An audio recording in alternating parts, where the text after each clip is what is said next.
When I think of Halo, I think I'm more of a campaign sort of guy. I love the lore, the missions, the different environments you're playing, but sometimes I'm partial to a little bit of multiplayer on the side. Don't get me wrong, I'm not the best player, and I've lost a couple of valuable wins in the past. Sorry Nick, I know I lost that tournament for us. But when I think back of my long history with Halo, I always think about LAN parties, narrow wins and losses, and also having some great memories in the moments with my friends, just laughing my head off at some of the great moments you have online and together. So in my last top 7 where I discussed what shouldn't return from Halo 5 in Halo Infinite, I wanted to know what kind of maps you wanted to return in Halo Infinite.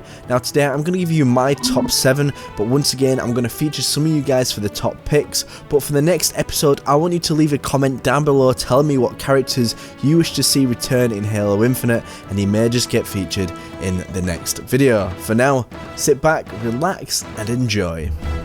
Ultimate Halo.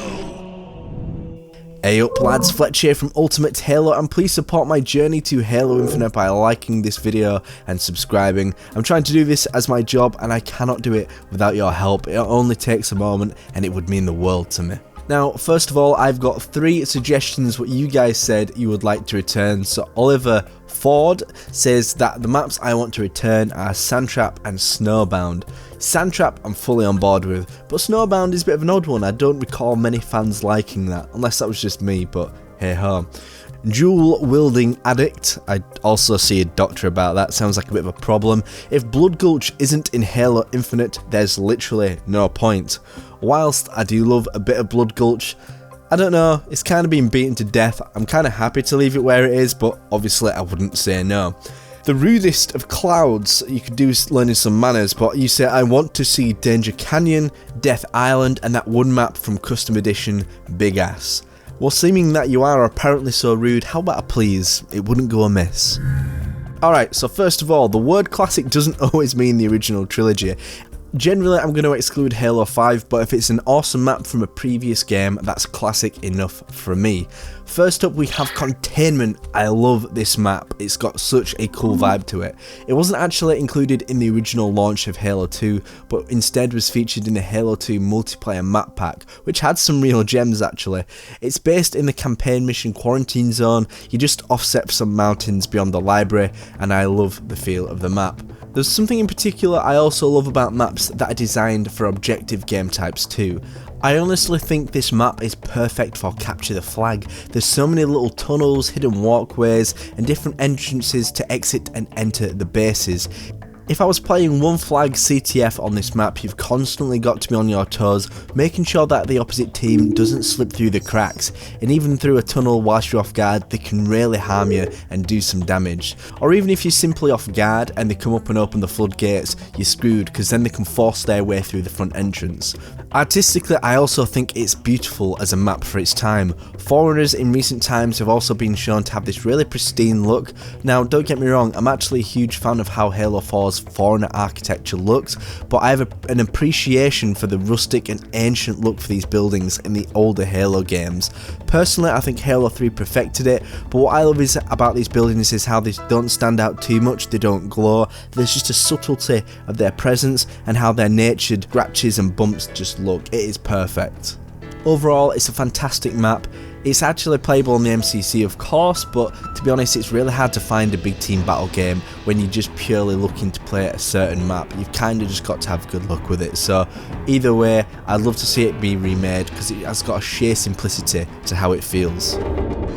Next up, we've got quite possibly one of my favourite Halo maps of all time. In fact, no, it is my favourite Halo map of all time, and it's High Ground.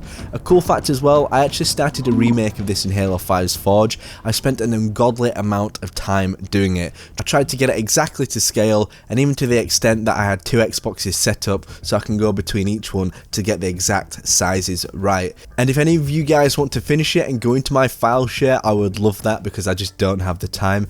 But anywho, this map is great. As you can tell, there's nothing more I love in Halo games than maps that have gates and have back tunnels, and oh boy, does this map have both. Halo 3 had some pretty great multiplayer maps, but for me this one takes the cake. It's pretty much perfect for all game types, and it's got such a cool feeling being on top of that hill and holding your enemies back. But of course it wouldn't be a great Halo map if there weren't sneaky routes to go flanking your enemy.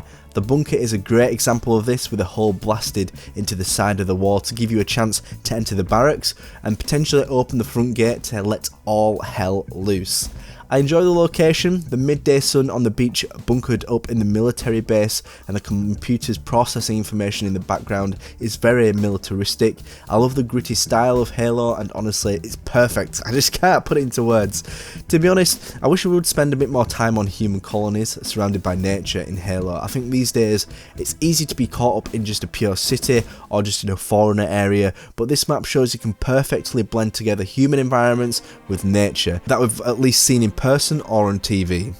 All in all, it's a great map, no major flaws, plays solidly, and it's just a cool concept in terms of its layout. Next up we have the pit from Halo 3 and then remade in Halo 4 as Pitfall. This is one of the maps that I always think will be a staple of competitive Halo multiplayer. It's got some pretty solid design, it's fluid, everywhere is distinguishable, and it's got a great flow.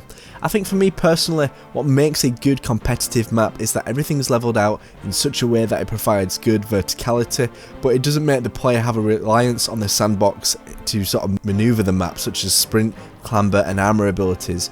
And the pit does exactly that. So for example, the levels between the top and the lower decks are all accessible, but you do need to be conscious of all times in terms of your positioning. Having the high ground can have a huge advantage when you're on top and you know how to use it. There's such a simplicity to this map, and I do really adore it. I also enjoy the theme of the map. It's a UNSC training facility, and I still remember going on it for the first time and seeing one of the brute boards pop up, and I nearly shit myself, honestly. I also think that the Halo 4 remake was a pretty decent recreation. It's very faithful to the original, and it's crazy looking at the two maps that they were both on the same console generation. It's mad how great Halo 4 looks to this day. The Halo 3 version was based somewhere in Africa, which was common in this game considering you spent a lot of time on Earth, and then Halo 4 takes it more to a space tale approach, meaning that you're on an outer world. Of course, we don't really know what the gameplay is going to be like in Halo Infinite, and of course if there's advanced movement it may alter how the map might feel, and they might have to make it bigger, which I know a lot of fans seem to have a problem with, but it would also be a good callback to the good old days of Halo esports, and I think a lot of people would welcome it with open arms.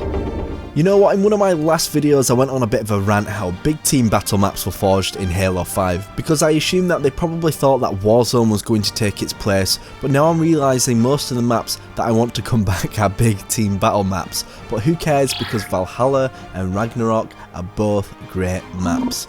Funnily enough, this version of the map in Halo 4 wasn't that bad either. I actually know that people hate on Halo 4, but the big team battle mode was awesome and probably my favourite thing to do in Halo 4 multiplayer.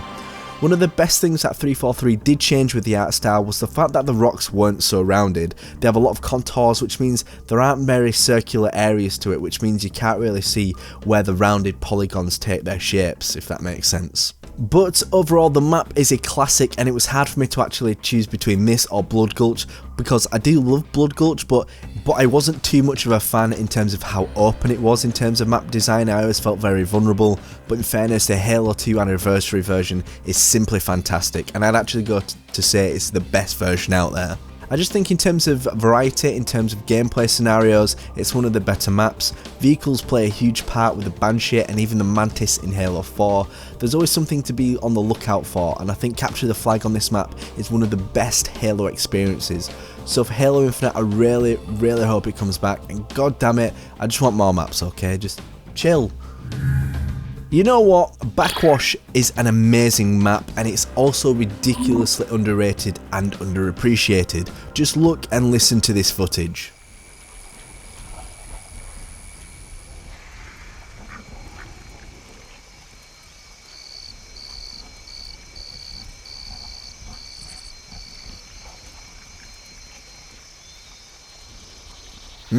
Man, that is some good stuff. and it's actually based off the mission on Combat Evolved 343 Guilty Spark, where you discover the Flood, and it's pretty evident by the aesthetic, as well as the plants you can see in the exact same mission. I've also been a huge fan of looking at the lore of the maps, and with this map it has a lot of tone and it's committed just to make sure it's something memorable. Unfortunately I haven't played it that many times, but it's a lot of fun to play on when I have. I think just part of me wants to see the Flood back too, and it's part of my mind bargaining that this will happen and they'll come back in Halo Infinite. It's a tight map, very small, so I assume it would need to be scaled up, but as long as you get the tone right, I would love it to come back because it was only featured on the Halo 2 multiplayer map pack as well as the MCC. Right, listen here, I don't care what anybody says, Exile was an awesome map. I remember this was one of the maps I was most excited for when Halo 4 came out. The hanging warthog, the crashed ship, the rocky caves, it's all so cool. I think this map was so strong in terms of design in both the artistry and in terms of how it feels. I've also said it once, but I will say it again. How in the world is this a 360 game? Honestly, I love the map, it's full to the brim with details, much like the other BTB maps on this list, and it plays great with all game types, Slayer, CTF, King of the Hill, you name it. As the map also bases itself around a lane system, you can quite easily get into cover and not feel too vulnerable when a tank's coming your way. If anything, you feel just as vulnerable in the tank if you're not on your feet. All in all, it's an amazing map, and Halo 4 has a few classics in my book, and I'd love to see this one remade in Halo Infinite. Whew. Alright you lot, we bloody made it. Last pick of the day. Normally I base these lists purely on my own desires, but this one I'm picking because I know the community loves it dearly, and even with the tools we can have in Halo Infinite, I think it's going to go a long way. And I'm sure you've already guessed, but it's Forge World. Since Halo Reach released on the PC, we've seen some awesome mods of fans taking it to the next level, and honestly, I can't imagine what the fans would do with the world being expanded, being even larger, and with the new tools to work with, it's just going to make things 10 times better. One of my complaints back in the day was seeing the same green, grey and blue, but since Halo 5's Forge we know that it can be eradicated using tools like changing the time of day, the skybox itself and the textures on each item. Of course, I definitely want a new canvas to build on in Halo Infinite, but maybe we might actually get a canvas building tool like the map editor in Far Cry, but only time will tell, my friends. But that's my list for today, lads. My name is Fletch from Ultimate Halo. Let me know in the comment section down below what characters you'd love to see return in Halo Infinite. As always, you can follow me on Twitter at FletchUH, and I will see you next time on the one and the only Ultimate Halo. Subscribe now to Ultimate Halo for more unfriggin' believable Halo content.